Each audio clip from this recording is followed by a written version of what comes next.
Hi everyone, welcome back to my YouTube channel.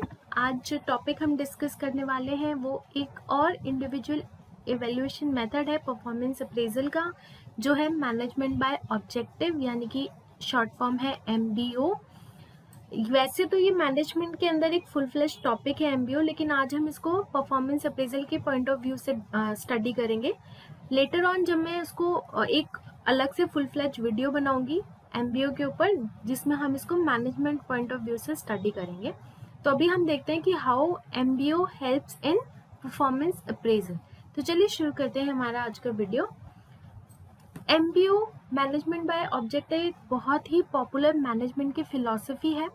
इसको दिया था पीटर एफ ड्रकर ने 1954 में। उन्होंने एक बुक लिखी थी प्रैक्टिस ऑफ मैनेजमेंट। उस बुक के अंदर उन्होंने मैनेजमेंट बाय ऑब्जेक्टिव के बारे में सब कुछ डिस्कस किया था। मैनेजमेंट बाय ऑब्जेक्टिव अगर हम सिंपल टर्म्स में बात करें तो एक ऐसा प्रोसेस होता है जिसमें हम पूरी ऑर्गेनाइजेशन के अंदर हम ऑर्गेनाइजेशन के गोल्स बनाते हैं, फिर हर डिपार्टमेंट के गोल्स बनाते हैं, हर डिपार्टमेंट के अंदर जो इंडिविजुअल एम्प्लॉय है उनके गोल्स को डिफाइन करते हैं। इस तरह आपने सबके गोल्स को डिफाइन कर दिया कि सबको क्या क्या अचीव करना है, कौन कौन से उनके गोल्स हैं जो उनको अचीव करना है with in a given period of time.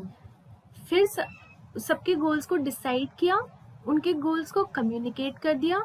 उसके बाद आप पीरियोडिकली रिव्यू करते हो कि जो गोल्स अचीव करने के लिए दिए गए थे वो किस तरह से अचीव हो रहे हैं, क्या आउटकम निकल के आ रहा है, और अगर उन गोल्स को अचीव करने में कोई भी प्रॉब्लम आती है तो आप उसका करेक्टिव एक्शंस लेते हो ताकि आप उस प्रॉब्लम को रिमूव करके सक्सेसफुली अपने गोल्स को अचीव कर पाए। That is all about management by objective. तो मैनेजमेंट बाय ऑब्जेक्टिव एक ऐसी टेक्निक है जिसमें सुपीरियर एंड एम्प्लॉय सब मिलके combinedly they discuss and they participatively set the goals. और गोल्स जो होते हैं आपके हमेशा से क्लियर होने चाहिए। मतलब आपने जो गोल सेट किया है वो क्लियर होना चाहिए, सेट करने वाले को भी, जिसको अचीव करना है उसको भी पता होना चाहिए कि क्या टारगेट सेट किया गया है और क्या टारगेट अचीव करना है। वेरीफाइबल यानी कि रियलिस्टिक होने चाहिए।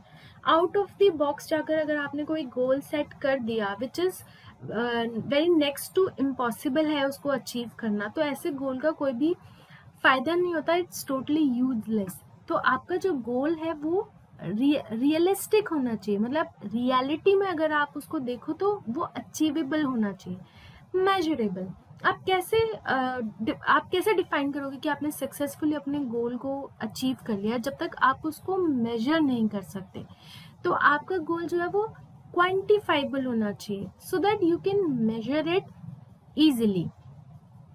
तो इस एमबीओ के प्रोसेस में बेसिकली 6 स्टेप्स होते हैं जिसमें आप देखते हो कि आप अपने गोल्स को कैसे अकम्प्लिश करोगे, कैसे अचीव करोगे। तो आगे चलते हैं, डिस्कस करते हैं, देखते हैं कौन से हैं वो 6 स्टेप। पहला होता है सेट द ऑर्गेनाइजेशनल गोल। अब जब कोई भी ऑर्गेनाइजेशन या कोई भी बिजनेस फर्म जब एग्जिस्ट करती है तो उसका कुछ पर्पस होता है एग्जिस्टेंस का, ठीक है। विजन होते हैं, मिशन होते हैं, अपने ऑब्जेक्टिव्स होते हैं, गोल्स होते हैं हर ऑर्गेनाइजेशन के। तो आप ऑर्गेनाइजेशन जब आप हर ईयर के लिए ऑर्गेनाइजेशन के कुछ गोल्स एंड ऑब्जेक्टिव्स होते हैं अचीव करने के लिए, लाइक गोल्स फॉर 5 years और गोल्स फॉर 1 year, ठीक है, विजन फॉर कमिंग 5 year। इस तरीके से कुछ गोल्स होते हैं, विजन होते हैं, मिशंस होते हैं ऑर्गेनाइजेशन को अचीव करने के लिए।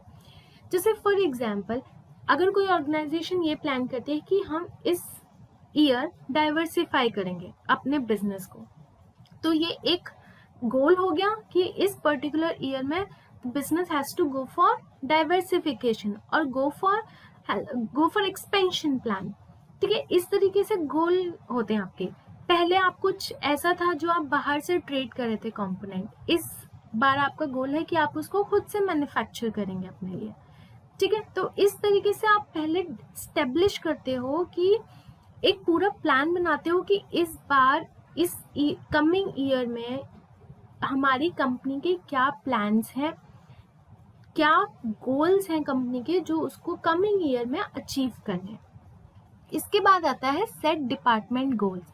अब हर ऑर्गेनाइजेशन के अंदर अलग अलग डिपार्टमेंट होते हैं, हर डिपार्टमेंट के कुछ अपने अपने फंक्शंस एंड रिस्पॉन्सिबिलिटीज होती हैं, ठीक है। अब क्या होता है कि जो कंपनी के जो गोल्स होते हैं तो उसके जो डिपार्टमेंट हेड्स होते हैं वो डिफाइन करते हैं कि हमारे पर्टिकुलर डिपार्टमेंट का क्या गोल होगा। सपोज कीजिए कि सेल्स डिपार्टमेंट को बोला जाता है कि आपको अपनी सेल्स इंक्रीज करनी है सो दैट हमारा जो प्रॉफिट है वो 20% तक इम्प्रूव हो जाए। और जो मार्केटिंग डिपार्टमेंट है उसको बोला जाता है कि we have to work like कि हमारे जो शेयर्स है मार्केट में वो 10% से हाइक हो जाए। तो ये सारे डिपार्टमेंट गोल्स होते हैं जो हर डिपार्टमेंट को जिनके ऊपर काम करना होता है उनको अचीव करने के लिए।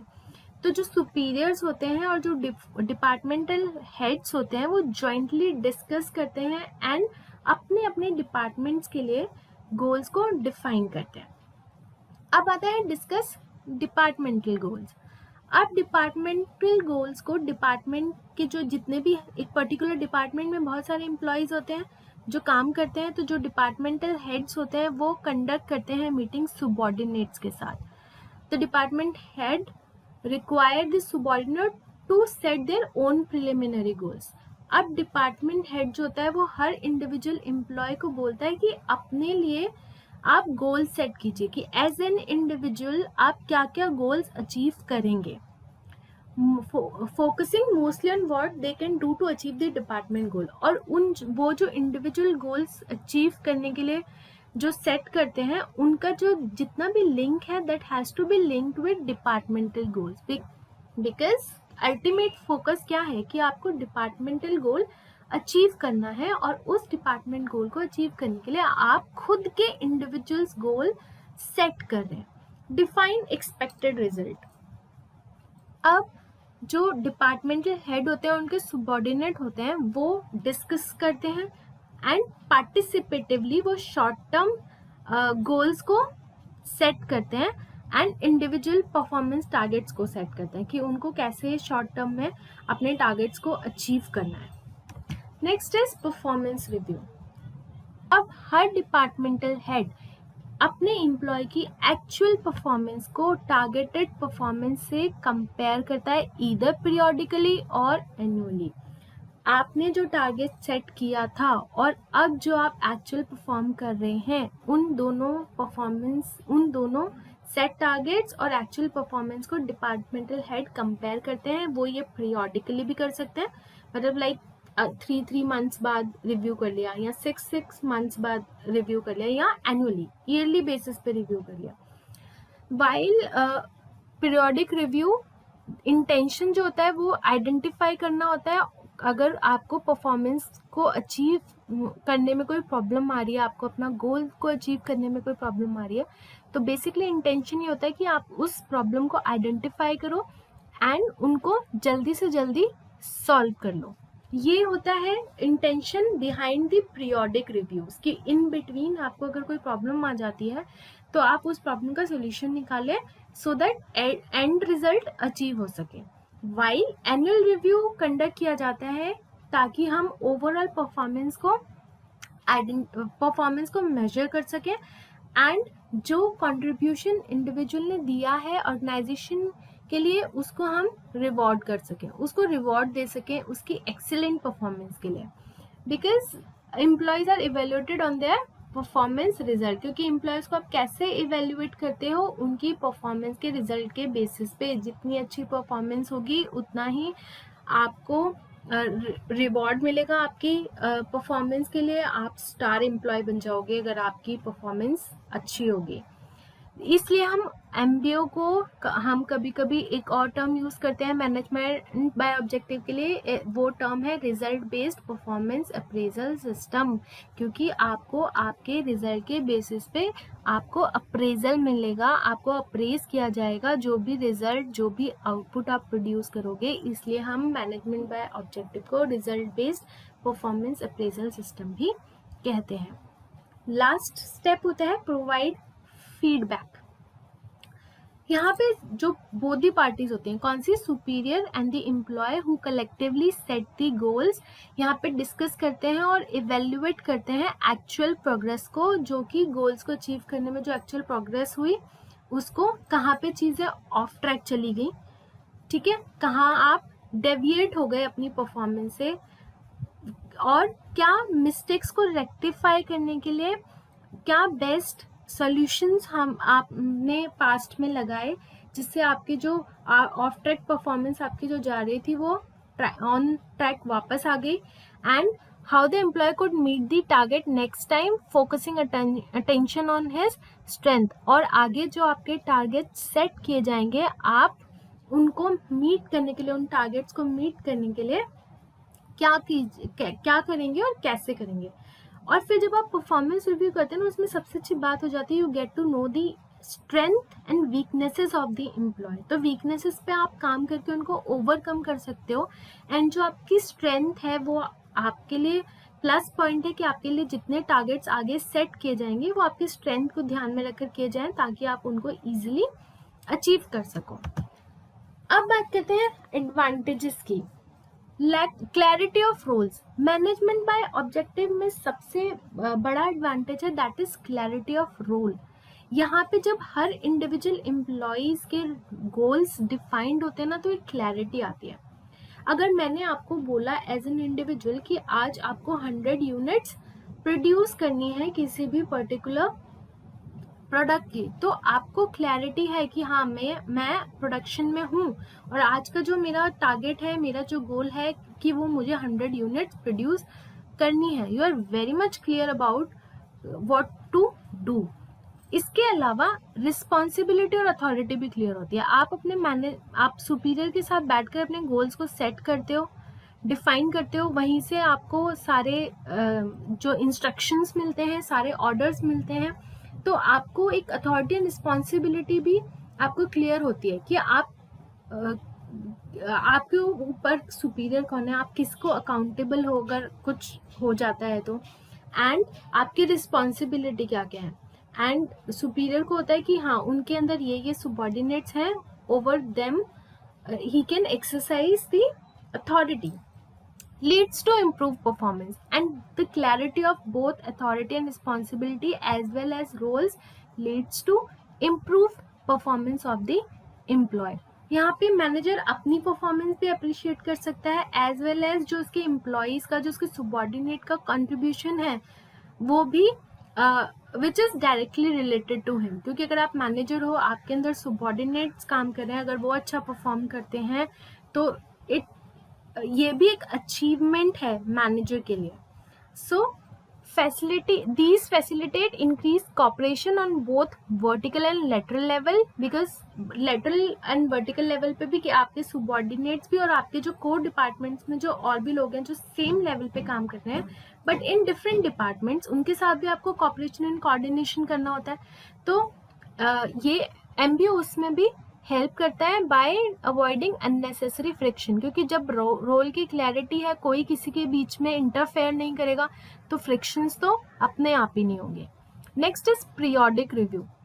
पीरियोडिक रिव्यू ना बेटर परफॉर्मेंस में हेल्प करते हैं, क्योंकि पीरियोडिक रिव्यूज में क्या होता है, आपको साइड बाय साइड फीडबैक मिलता जाता है कि आप कहाँ पे गलत कर रहे हो और क्या चीज़ गलत कर रहे हो और आपको कैसे सुधार करना है, कैसे इम्प्रोवाइज करना है, कैसे चेंजेस लाने हैं ताकि आप रिजल्ट को अचीव कर सको। तो इससे क्या होता है, जब आपकी गलतियां सुधार दी जाती है तो आपका जो परफॉर्मेंस होता है वो बेटर होता चला जाता है day by day. So periodic reviews जो होते हैं एमबीओ के अंदर, वो इसी चीज में हेल्प करते हैं in gaining the better performance. Next is participation is MBO process is expected to ensure achievement of objective. Management by objective की सबसे बड़ी हम बोले खासियत क्या है कि वहाँ पे पार्टिसिपेशन होता है दोनों तरफ से, एम्प्लॉयज का भी पार्टिसिपेशन है एंड मैनेजमेंट का भी पार्टिसिपेशन है, दोनों कलेक्टिवली मिलके गोल डिफाइन कर रहे हैं। तो जो एम्प्लॉय के पार्ट पे जो पार्टिसिपेशन है वो एम्प्लॉय को एक सेंस ऑफ कमिटमेंट देता है एंड उनको मोटिवेट करता है। तो एक फीलिंग आती है एम्प्लॉय के अंदर कि जो हमने सेट किया था अपने लिए, हम उस ऑब्जेक्टिव को हम अचीव कर रहे हैं। तो it's like a sense of feeling कि हम अपने ही ऑब्जेक्टिव्स को अचीव कर रहे हैं। और यही जो कमिटमेंट है वो उसको चांस देता है एक कि वो अपनी परफॉर्मेंस को बहुत बेटर करे एंड जो गोल्स उसने सेट किए हैं उनको बेटर तरीके से अचीव करके दिखाए. MBO provide a base for the philosophy and there is always a scope for improvement.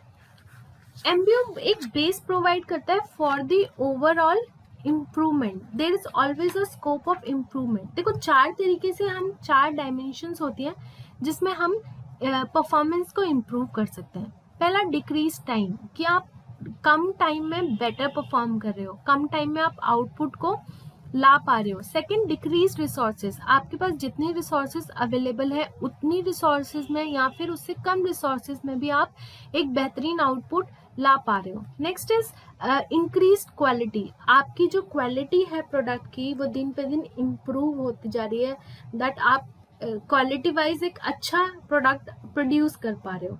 And increase quantity, आपका जो आउटपुट है वो इंक्रीज होता जाता है इन दी नंबर्स, इन क्वांटिटी. तो इन 4 डायमेंशंस के ऊपर आपकी परफॉर्मेंस जो होती है वो इम्प्रूव हो सकती है. तो अगर MBO को आप अच्छी तरीके से आप इम्प्लीमेंट करेंगे तो चारों डायमेंशंस पे आपकी इम्प्रूवमेंट होगी. तो ये एक ओवरऑल बेस प्रोवाइड करता है for the improved performance in all the dimensions. अब बात करते हैं इसकी डिसएडवांटेजेस की. MBO एक टाइम कंज्यूमिंग और कॉस्टली प्रोसेस है. बिकॉज टाइम कंज्यूमिंग इसलिए क्योंकि आप हर इंडिविजुअल के लिए गोल सेट करोगे, उसके लिए आप मीटिंग्स करोगे, डिस्कशन करोगे, उसके बाद गोल सेट करोगे and that needs a lot of paper work. तो ये एक टाइम कंज्यूमिंग और एक कॉस्टली प्रोसेस है जब आप जॉइंटली एक्सरसाइज कंडक्ट करते हो to set the goals and objective. Subordinate can be resentful towards the system of MBO. कभी कभी क्या होता है ना कि जो subordinates होते हैं ना उनको ऐसा लगता है कि मैनेजमेंट हमसे ज़्यादा काम करवाने के चक्कर में they are setting the high goals for us. जो मैनेजमेंट की तरफ से प्रपोज्ड गोल्स या ऑब्जेक्टिव्स होते हैं तो उसको कभी कभार एम्प्लॉय गलत तरीके से ले लेते हैं. वो कहते हैं कि ये एक तरीका है बस मैनेजमेंट का, MBO एक तरीका है हमसे ज़्यादा काम करवाने के लिए. या फिर दूसरे पार्ट पे कभी कभी मैनेजमेंट जो होती है वो फ्रस्ट्रेशन में हाई स्टैंडर्ड्स गोल सेट कर देती है, वेयर एज जो एम्प्लॉयज़ होते हैं वो सोचते हैं कि हम एक कंफर्टेबल लेवल पे अपने लिए गोल सेट करें. तो इसलिए थोड़ा सा रेजिस्टेंस आ जाता है on the part of the employ to participate in this process of management by objective. At times short term goals में take precedence over long term goal. Management by objective में जनरली आप 6 month to 1 year के goals पे ज़्यादा focus करने लगते हो, because आपका जो परफॉर्मेंस रिव्यू होता है वो पीरियडिकली या एनुअली होता है. और इस चक्कर में आप जो लॉन्ग टर्म गोल्स होते हैं लाइक 2 ईयर्स के, 3 ईयर्स और गोल्स फॉर 5 ईयर्स, उनके ऊपर ज़्यादा फोकस नहीं कर पाते. तो यहाँ पे जो शॉर्ट टर्म गोल्स हैं वो ओवर पार कर लेते हैं लॉन्ग टर्म गोल्स को, which is not good for the health of the organisation in a long term. तो ये था management by objective performance appraisal के पॉइंट ऑफ व्यू से. आई होप आपको ये वीडियो पसंद आया होगा. अगर आपको मेरी वीडियो पसंद आई है तो इसे लाइक कीजिए, शेयर कीजिए, मेरे यूट्यूब चैनल को सब्सक्राइब कीजिए. मिलते हैं एक और नए वीडियो के साथ. तब तक के लिए थैंक्स फॉर वॉचिंग.